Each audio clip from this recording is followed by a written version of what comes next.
Hi friends, நம்ம இன்றைக்கி பார்க்க போகிற ப்ராப்பர்ட்டி வழுக்குப்பாறைங்கிற ஊருக்கு பக்கத்தில் அமைஞ்சிருக்குங்க. மொத்தம் 52 சென்ட் லேண்டு ரோடு பேஸ்லேயே அமைஞ்சிருக்குங்க.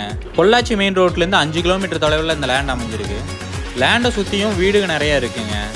ஏரியாவுக்கு பக்கத்துலேயே அமைஞ்சிருக்கு. லேண்டை நீட்டாக வச்சுருக்கிறாங்க, நீட்டாக பராமரிச்சுட்டும் வர்றாங்க. அரிசிபாளையம் ஊர்லேருந்து 3 கிலோமீட்டர் தொலைவில் இந்த லேண்ட் அமைஞ்சிருக்கு. மொத்தம் 52 சென்ட் அக்ரி லேண்டுங்க. சென்ட் 2 லட்சம் ரூபா சொல்கிறாங்க. நேரில் வந்து பேசுகிறப்ப விலை கம்மியாக வாய்ப்பு இருக்குங்க. இந்த லேண்டை பற்றின ஃபுல் டீட்டெயிலும் கான்டாக்ட் நம்பரும் டிஸ்கிரிப்ஷனில் கொடுத்துருக்கேன், செக் பண்ணிக்கோங்க. உங்கள் வீடு இல்லைனால விற்க எங்கள் உதவி தேவைப்பட்டுச்சுன்னா டிஸ்கிரிப்ஷனில் கொடுத்துருக்கிற நம்பருக்கு கால் பண்ணுங்கள்.